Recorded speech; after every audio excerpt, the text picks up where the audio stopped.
This is why we love the Premier League. Match day 22. Very, very interesting.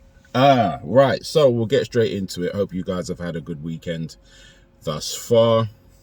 Friday included, by the way, because that is signifying the week's end, obviously. So, start off City ground, Nottingham Forest versus Arsenal. Really decent game. From what I saw, didn't actually watch this game fully. I can't even remember what I was doing, but I remember watching some kind of clips of it.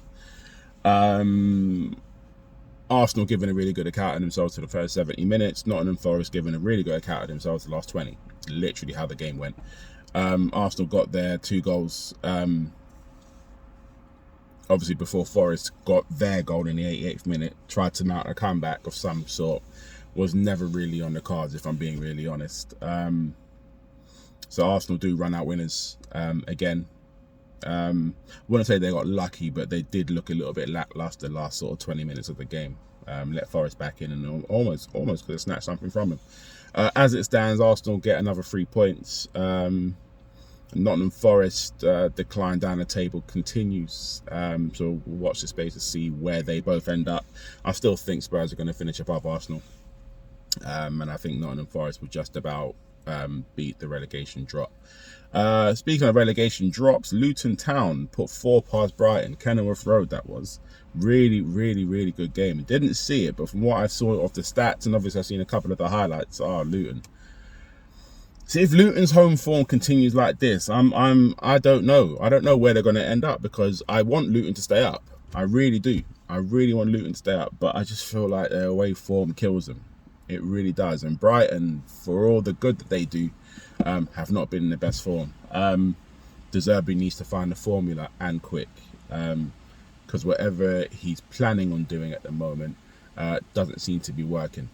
It's not ideal. It is not ideal for them at the minute. But Luton, what a result that is. That's probably their best result of the season. And it's a bit of revenge, because obviously Brighton put 4 past them earlier in the season. So Luton got their lick back on that. Fulham 0, Everton 0. That was at Craven Cottage. Not really much to say on that game, as nothing really happened and I didn't see it. No goals to obviously speak about. 2 teams that are just not in good form at the minute. So you kind of expected that kind of result. Crystal Palace versus Sheffield United, that was at Selhurst Park. When Elise and Eze are in the same team, Crystal Palace are a different kettle of fish. Sheffield United, again, given a really good account of themselves, took the lead in that game as well. But Crystal Palace, they've got 2 players there that can literally get them out of trouble any given week. And as long as Eze and Elise are in the same team, Crystal Palace are going to be good. They're going to be safe. They'll propel up the table, mid-table. That's kind of where the squad is at the moment. Roy Hodgson will probably leave back end of the season. So obviously it's going to be another rebuild job at Selhurst Park come the summer.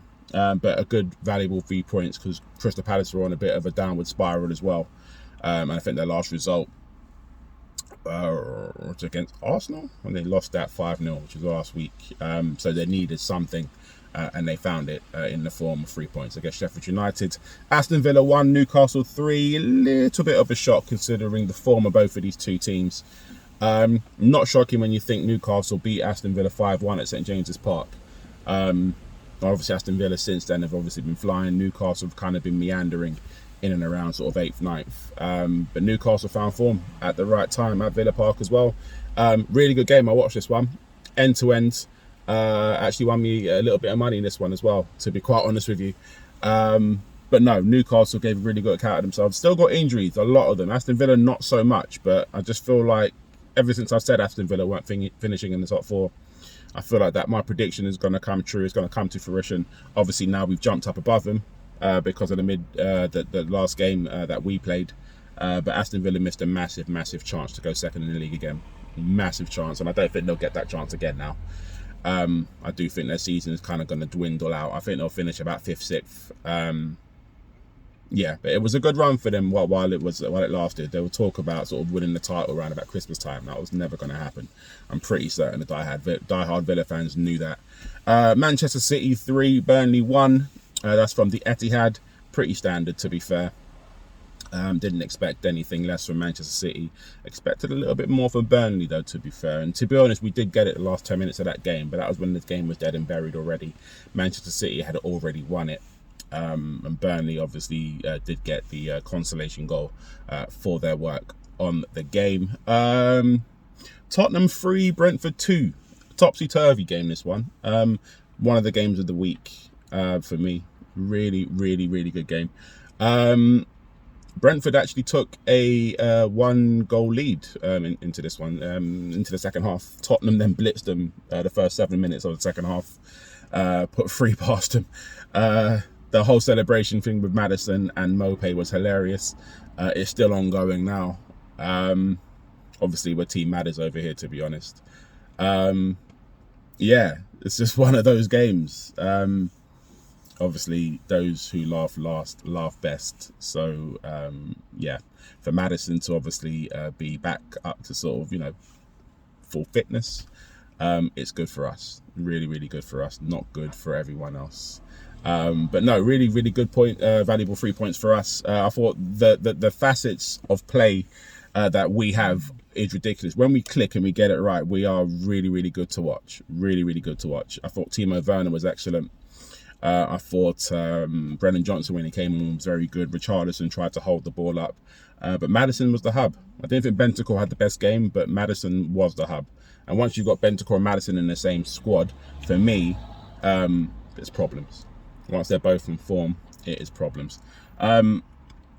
So no, really, really good 3 points. As for Brentford, got a lot of injuries at the moment. I thought they played really, really well. Ivan Toney on target again. That's 2-2 for him. And yeah, I don't see Brentford being relegated, but I do see Ivan Toney relegating Brentford by way of leaving. I think that will happen in the summer. Where to is anyone's guess. Liverpool 4, Chelsea 1. I'm going to call this one a formality victory because I knew Liverpool were going to do Chelsea like that. Chelsea are just not that team at the moment. Liverpool are too cohesive. They're too strong. They're too quick. They're far, far, far too good. Superior in every way, shape and form. And that's down to the rallying cry of Jurgen Klopp. That was the worst time to play Liverpool, especially in the week when Klopp has decided to obviously leave the club end of the season. And there you go, proof of the pudding is there. Liverpool ended up smashing Chelsea to pieces. Liverpool have such a dynamic way of playing, and it's very in your face. They will attack you at all angles of the pitch. There's no weakness from where they can sort of hurt you. Obviously, Salah being out at the moment, nursing a hamstring injury, there still seems to be no problems with them. Left, right, down the middle, they can get you with a route one. They can play right through you. They've got all these facets to their play. Their style is very, very different to many in this league, and not many teams can live with them, except for us, because we have beaten them this season. And the only team to beat them in the Premier League, I understand, as well. But I think Liverpool would definitely be up for the Premier League now. It's out of them and Manchester City for me. Liverpool will go on to win a couple of trophies this season as well. Which trophies, I do not know. But I'd make a prediction on them to win at least 2. West Ham 1, Bournemouth 1. The kind of game that I expected it to be. It was a draw. I expected both teams to score. I just expected it. Bournemouth took the lead. Dominic Solanke on the score sheet again. I believe that's his 13th goal of the season. And then West Ham obviously hit back with a James Ward-Prowse penalty. Didn't watch that game, obviously. I was too busy watching Tottenham and Brentford. No, it was a good game. It was a really, really, really decent game from what I read. And from my understanding, I think West Ham still are currently sick. I don't know how they've done this. They've had like 3 draws the last 3 games. And you're trying to tell me nobody can catch them right now at the moment. It's a little bit crazy to me. But West Ham doing what West Ham do. West Ham are having a really, really good season at the moment. And I think they will find form again because they've got a really, really good team, a really good base as well, with a really solid midfield. Not to say that I like West Ham. Nobody does, but yeah, credit where credit is due. They're doing very, very well, as are Bournemouth, to be honest. Both teams obviously will stay well clear of the relegation zone. Game of the weekend for me, Wolverhampton 3, Manchester United 4. Man, what a game. What a game. I had Wolverhampton to win this all ends up, especially at Molineux. I had not seen Man United come out with a victory like this. Man United blitzed into a 2-goal lead. before half-time. Wolverhampton then got back into the game, took it to 2-2.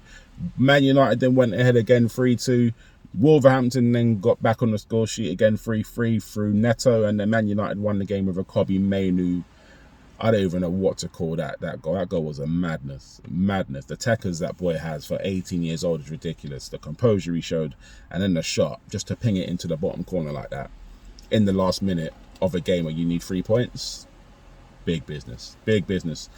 Can't speak highly enough of Kobe Mainu. Man United's valuable 3 points for them. That takes them up to 7th in the league. Marcus Rashford, of course, on the score sheet again. Hoyland gets another goal in the Premier League as well. So it's all round a good team effort for Manchester United. I'm not sold on them. I know they've got a lot of players that have come back. Martinez obviously returning is massive for them. I'm not sold. I'm not sold on them. And over the course of the next few weeks, I think we're going to see why. There's a massive rebuild that's needed at that club. And it's not going to be easy for whoever, decides to take it on, whether it's going to be Ten Hag or whether they change the manager and obviously go in a different direction. I don't think this Man United team work. And a better team would beat them, because obviously Wolverhampton found 3 goals pretty much out of nowhere. But Man United obviously showing that they're capable of obviously causing upsets. Man, so that was the last game of match day 22. Match day 23 starts off with Everton v Tottenham. I'm predicting a Tottenham 3-1 win there. Everton with a lot of injuries, a lot of them, especially in the midfield. And I believe obviously with our injuries coming back, we've got Pat Matasar back as well. That would be a 3-1 win for me. And I'm going to make a couple of bets on that game as well. That's at Goodison Park, and that's the 12:30 kickoff, so that's in a few hours' time. Brighton versus Crystal Palace, that's from the Amex Stadium. Tough one to call this one. Brighton are not in form. Crystal Palace just come off a really good 3-2 win against Sheffield United at Selhurst. I will go with a 1-1 draw there. Newcastle versus Luton, that is from St James's Park. It's actually one of my games of the weekend. I think this is going to be an absolute cracker of a game, to be quite honest. And I'm going to go with Newcastle. Yeah, it'll be a draw. I think 2-2. I think Luton, their style is very... they don't know when to go away. It's very stodgy. Yeah, so I'm going to go with a draw. I'll go 2-2. Burnley versus Fulham, that's from Turf Moor. I'm going to go with a Burnley win there. Fulham are just not in good form, and Burnley do need a win. And I think Burnley's need for a win is higher than Fulham's. And I do think Burnley will turn them over 2-1. Later on today, Sheffield United versus Aston Villa. That is from Bramall Lane. That is a Sheffield United win all over it for me. I think Aston Villa are going to be out of their depth at Sheffield United. 2-1 I'm going to go. Sheffield United looking really, really good at home. Aston Villa looking like they're running out of legs. Tomorrow we've got Manchester United versus West Ham from Old Trafford. West Ham do travel well up there. I think Man United winning in midweek against Wolverhampton, though, I think they'll have the edge, and I'm going to go with a 2-1 Man United win. Chelsea versus Wolverhampton from Stamford Bridge. I would have said Wolves before the Man United game, to be fair, but I think that's going to be a draw. I will go 1-1 draw, Chelsea versus Wolves. On that one, Bournemouth versus Nottingham Forest. That is from the Vitality Stadium. Bournemouth win for me. I think they're going to win that 2-0. Dominic Solanke to be on the score sheet again. Arsenal versus Liverpool from the Emirates. So Liverpool to win for me. I think Liverpool are going to do the exact same thing they did to them in the Cup. And I think it's going to be another Liverpool whitewash. I'm going to go Arsenal 0, Liverpool 2. And then the final game of the weekend is the Monday Night Football, and that is from the GTEC Stadium. That is Brentford versus Manchester City, where I do believe Man City go there and turn them over and win the game 3-0. That's my week roundup, weekend roundup, if you like. I'll be back with another video in the next week, of course, when everything goes back to normal. We'll go back to another Saturday. Saturday kickoff next week. The early one kicks off from the Etihad. That'll be Manchester City versus Everton. And I'll be back with a video by then. Enjoy your weekend. Yeah, be happy, man. I'll see you soon.